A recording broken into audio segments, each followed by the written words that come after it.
Hey everyone, my name is Chelsea. Welcome to Little Mountain Ranch. Welcome to my high tunnel. I'm really happy to have you here with me today where we are going to do some harvesting. This time of year, usually between our August and October, we harvest a lot out of our garden. We live in a very short growing season. We have around 110 frost-free days here, and it's pretty intensive. It's a pretty intense time of year. There's so much coming out of the garden. I'm processing all kinds of stuff, canning, freezing, freeze drying, all those things. But one of the things that obviously we do a lot this time of year is eat fresh out of the garden. So I thought today we would pick some vegetables out of the garden, go up to the kitchen and turn that into some meals for my family. So we're going to start in the high tunnel because I do know that I have some cucumbers. This is the year of the cucumber, by the way. I am having a bumper crop of all my cucumbers, my slicing cucumbers and my pickling cucumbers, more cucumbers than I have ever grown before. And I'm turning them into as many different things as I can for the pantry, but we're also eating a lot of those fresh. So I want to pick a bunch of those and turn those into something yummy. We have some tomatoes. The tomatoes are starting to blush in the high tunnel. I've probably picked around 20 tomatoes or so over the last couple of days and just eating them because they're so darn delicious. And then we're going to go up to the main garden and pick some vegetables out of there as well. So let's get started right in here. And you can see here, we're getting a nice blush on these. These ones are the Arbosan beefsteak tomatoes, a great tomato for the northern garden because they don't grow really big, but they're a nice, dense tomato that's great for canning and fresh eating, actually.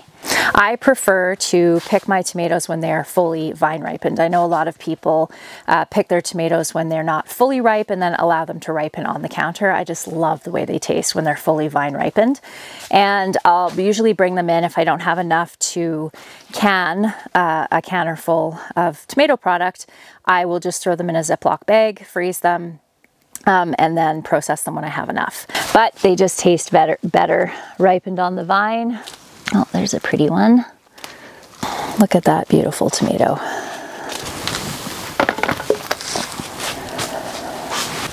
Oh, that one's almost ready. That one's a crushed heart. One of my favorites. Oh dear. This one is starting to crack. I gave my tomatoes a really deep watering 2 nights ago, and that's what that cracking is from. And cucumbers. Lots and lots of cucumbers.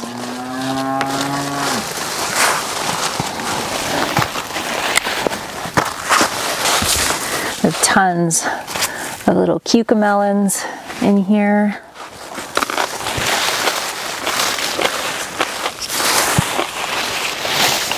So many cucumbers.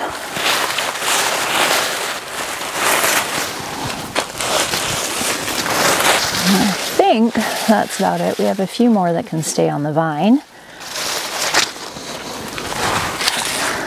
Not bad though. So normally this time of year, I kind of let the garden go. I'm not worried about weeds as much, except I do like to pull weeds out that are starting to go to seed so they don't reseed in my garden. But I'm not worried about trellising and stuff like that. I've done all pruning that I want to get done for the year. But I'm having an issue with my peppers. It's not an issue that I'm complaining about, however. The fruit is starting to size up now, and it's weighing the plants down, and the plants are starting to fall over. So why this is a problem, and why I can't just leave it the way that I would leave, say, tomato plants that are falling over this time of year, is because these branches are really fragile, and when they fall over, they can actually break. And I don't want that because I do want all of this beautiful fruit to actually size up. So what I think I'm gonna do is put some stakes in all the way along on both sides of my pepper row, and then run a line of baling twine along it nice and tight. So at least if the plants are kind of falling over this way, they have a little bit of support and they can kind of support each other on the inside of it. At least that's what I hope is going to happen, because we still have another couple of weeks for these peppers to really size up, and I certainly don't want to lose any to broken branches. You can see in here we have lots of gorgeous peppers. My hope is that I can leave these peppers in the garden long enough to actually start ripening some of them, so I end up with some red peppers and not all green. Look at all of the Hungarian hot wax in here. There's tons of them. So this is something I won't be doing again. I just had a little bit of extra space in the back of the high tunnel on this side and over on this side here. So I threw a couple of squash plants because I thought it might just be kind of fun to have them all vining and kind of wild all over this space. But they're a little too viney, a little too wild, as you can see. I've trimmed these back to be able to get out of the back door here multiple times already. So for the amount of actual fruit that I'm going to get for the amount of space giant squash plants like this take up, there's just a few squash on each plant. It just really isn't worth taking up this real estate in the high tunnel, although it does look kind of fun because they're certainly growing well in here. This is a first for me. These are Tabasco peppers. Look at all of those peppers in here. So many little Tabasco peppers. I'm hoping to make my own Tabasco sauce. Okay, I think that is it for ripe tomatoes in here. And you know what we do need though is a few green peppers, because if I didn't mention this, I want to make a Greek salad, or at least my interpretation of a Greek salad. So we need some peppers for that. There, that's a nice looking one. I think probably 4 will do us. Look at those beauties. Can you guys see all of the aphids on this plant here? Look at that. So I have actually never seen this particular variety of aphid before. And this is my first time ever growing an artichoke, and I even have a couple of artichoke flowers on there, but this plant is just being overtaken by aphids. I wasn't going to do anything about it besides just spraying it off with water every day, but I really would love to get those two flowers off of this plant or buds off of this plant. So I think what I'm going to do is use the milk water. I think it's 50% milk to 50% water trick for getting rid of these, and see if I can't ease the burden on this plant a little bit so that I can get maybe even a couple more artichoke flowers before the season's over. I'm fairly excited about this situation. So this is a honeydew melon. We have a cantaloupe over there, another one over there, and then of course all of our northern melons in here. And we're gonna get a few more weeks, I'm hoping, before we end up getting frost. So I think I'm gonna actually get some melons this year, which would be so cool. Hey, there's our little box of produce from the high tunnel. So let's head up to the main garden. Some small broccoli heads here. Most of these are side shoots because I've harvested all the main heads off already to pick, so we'll pick those. I didn't get as many side shoots off my broccoli as usual, but I think that has to do with the fact that they were ready late this year, so there just wasn't as much opportunity for them to develop. You can see our little yellow squash. Look at the size of this branch that grew off of this plant. I have never seen a squash plant do that before. Maybe this is normal for this kind of squash because this is also the first time that I've grown this particular variety before. But look at that, it's huge, and it's growing little squash right out of it. So something I've learned, because I have pulled a few of these off and just fried them up with butter and garlic, is that picking them when they are small, like this guy in here, is kind of perfect because they're nice and soft and tender. This is definitely my new favorite summer squash because they are so good. Oh, we've got one way over there. We'll have to go around the other side. If you haven't had yellow squash before, it's also called crookneck squash. Highly recommend. It is similar to a zucchini, sort of. I guess the only similarity I would really say is that it is kind of tender like a small zucchini. The flavor I personally find is quite different. It's more, a little bit more kind of sweet and nutty like a winter squash would be, with the more kind of watery texture of a zucchini. That doesn't sound very appealing, but it is really good. Take my word for it. If you haven't had it, it's delicious. And off of one plant, I have already pulled so many squash off this plant. One plant is certainly enough for most people, I would say. Even this size though, I picked a few this size. I'll just show you what I do with them when we get this ready for our casserole. There is a lot of beautiful leaves and vines on these squash, but there's not a ton of fruit in there. But I'm not really super surprised just because of that cold spring. Look at this big vine growing right over top of the smaller plantain underneath.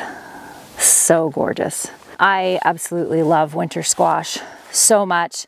I don't think I'm gonna get a ton this year. I think that'll be one of the predictions that I made early in the spring where I didn't think it was gonna be a great squash year. That actually comes true. All my other predictions about my garden just completely did not pan out at all. It ended up to be a really fantastic gardening year for most things, but I'm fairly confident not for the squash. Just too cold early in the season.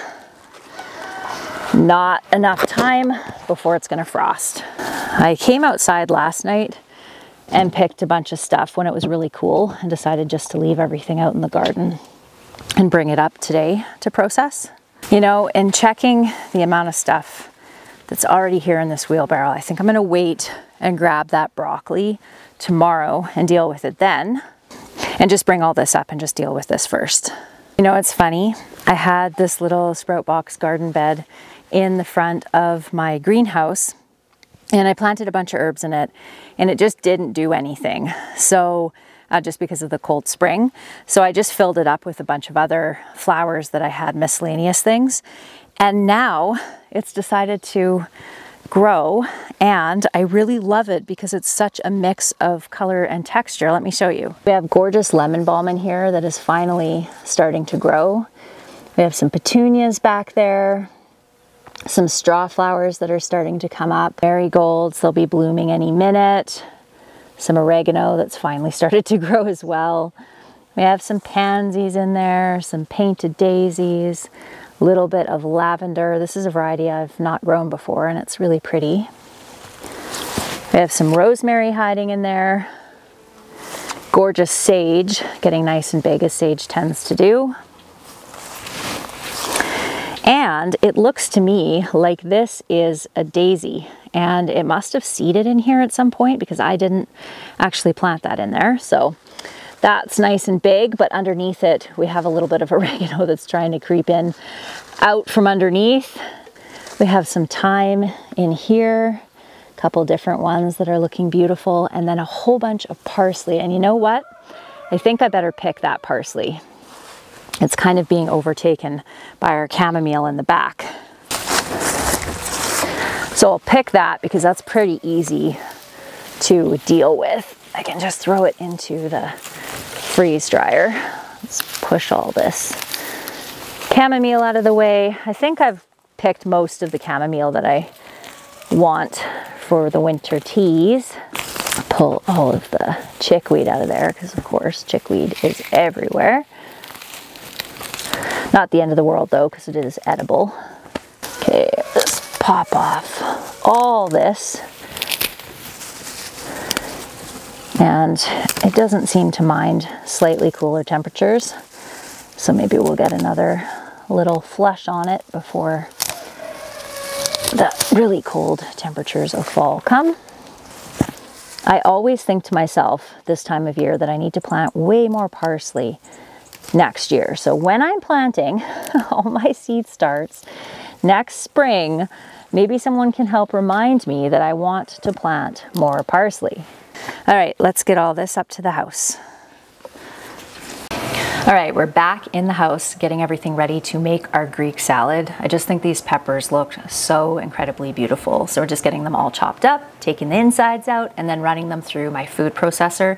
So this is my KitchenAid food processor, and it has a chopping attachment for it, which is just absolutely fantastic and saves so much time on chopping, especially when I'm doing things like salsa. Aren't these tomatoes gorgeous? Just all the different colors of them. And then of course, those gorgeous cucumbers, of which I have so many. So this salad is gonna be pretty heavy on the cucumbers. So just running them through there as well. And then getting things all mixed up before I move on to getting my onions chopped. I have some white onions and a couple of small red onions. I'm actually kind of surprised because I thought I planted a whole bunch of red wing onions, which are my favorite red storage onion. But sadly, there aren't that many in the garden, so I don't know what happened to them. But either way, I do have some nice onions to chop up and throw in as well. So most of my family absolutely loves black olives. I'm not the biggest fan, so I ended up taking a little bit of this salad out for those of us that don't love the black olives, and then adding lots of black olives to the batch for the people that love it. And then of course, feta cheese. I would have liked to have added more feta cheese, to be honest, but I just didn't have that much to add. So now we're going to add a little bit of olive oil, well actually quite a bit of olive oil. So like I said down in the greenhouse, this is my interpretation of a Greek salad. This is not how I'm sure the Greeks make a Greek salad, but this is the way we like it. So I like olive oil and lots of balsamic vinegar. I like to get everything mixed up and then put it in the fridge for a couple of hours before we eat it, just so the flavors can melt, but you can absolutely just eat this fresh. It's so good with a little bit of salt and pepper. It is now the next day because when I went to make this casserole for dinner last night, my kids reminded me it was actually pizza night and they just did not want to have casserole in place of pizza. So we had pizza for dinner last night, and now I'm going to make a yellow squash casserole for lunch. I've had so many recipes sent to me for using yellow squash. So I've kind of reviewed all those recipes and then looked at what I have in my pantry, and I'm going to make sort of a hybrid out of all of these different recipes. There were a few things that almost all of them had in common, and that was to slice up a whole bunch of our squash along with some onion and boil that for a couple of minutes and then strain it out. So that is something that I'm going to do for this recipe. I'm going to use some breadcrumbs to top this casserole with. I am making a cream of chicken soup over this on the stove because several of the recipes called for cream of chicken soup. I just make my own from scratch because it's so easy and tastes so good in comparison to store-bought soup. So I just have a 1/4 cup of butter on the stove over there. I'm going to add a couple of tablespoons of flour, make a simple roux, add some milk, allow it to thicken. I'll add a little bit of our canned chicken that we have over here, some seasoning, salt and pepper, probably maybe a little bit of sage, I think might be a nice herb to add to that. And then I have the water boiling over there that we're going to be adding the onions and the squash. So we should probably get that chopped up. Oh, I do have a little bit of sour cream here too that we're going to add into the sauce. So let's get our goggles on here and get our beautiful onion here that we just picked out of the garden sliced up. I like my onions sliced up like this for casseroles. So we're gonna take that. I'm gonna remove some of the seeds out of this just because there are quite a few. I probably should have picked these when they were a little bit smaller. This little tool here is from an Amish store in the States and it was sent to me. I feel like making squash with a bunch of like other flavors, sauces and stuff is a great way to get kids to try it, or even people that are not huge fans of squash. I am excited today because I have a photographer coming over to do the cover for the cookbook and some photos for my website. So I do most of my own or all of my own photography for Instagram and my newsletters and things like that. But getting some professional photos done is just kind of fun. So she's been out here once already, and she was supposed to come out almost every day last week, but the smoke was so bad that we weren't able to do it. Thankfully, it rained a little bit last night, just a couple of millimeters, but enough to clear the air and just bring a little bit of green back into everything again. So excited about that. So I'll share some of those photos in the community tab when I have them. The photographer that I have doing my photos is absolutely fantastic. I'll make sure that I tag her too when I share the photos. She's wonderful.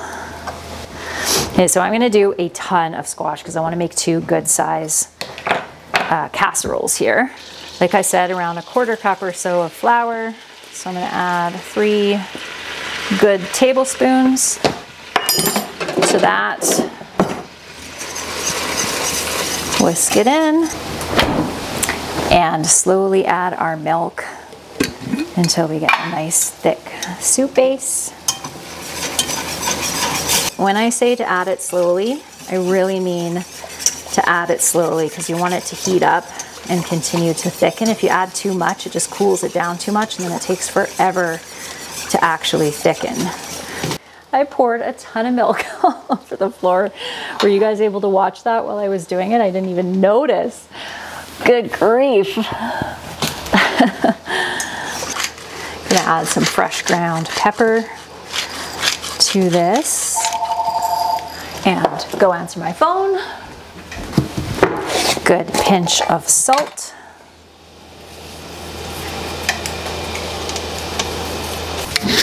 A little bit of garlic powder. So this is garlic scape powder. That's why it's green. Just a bit, not too much. We're gonna add a little bit of our chicken in here. You know, I think we can add the whole jar.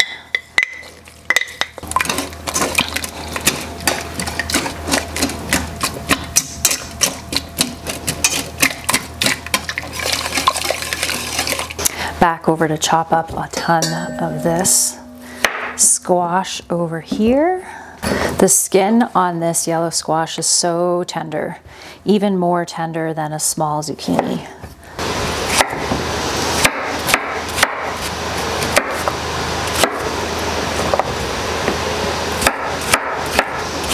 Be right to fill these 2 casserole dishes.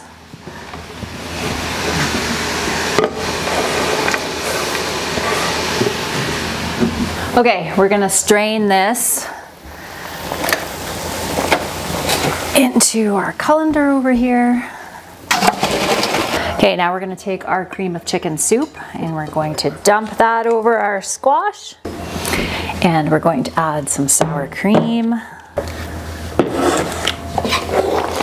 And we're gonna mix this in.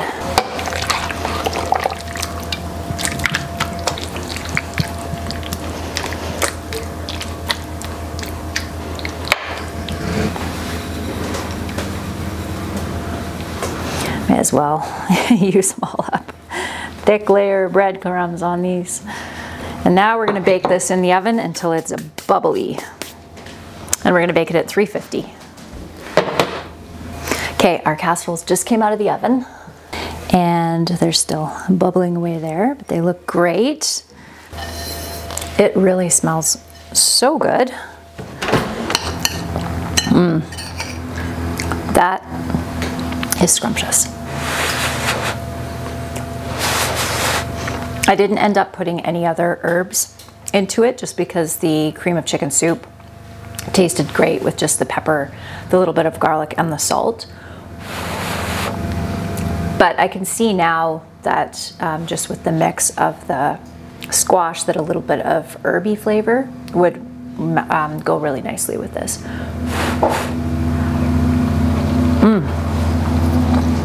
That's good.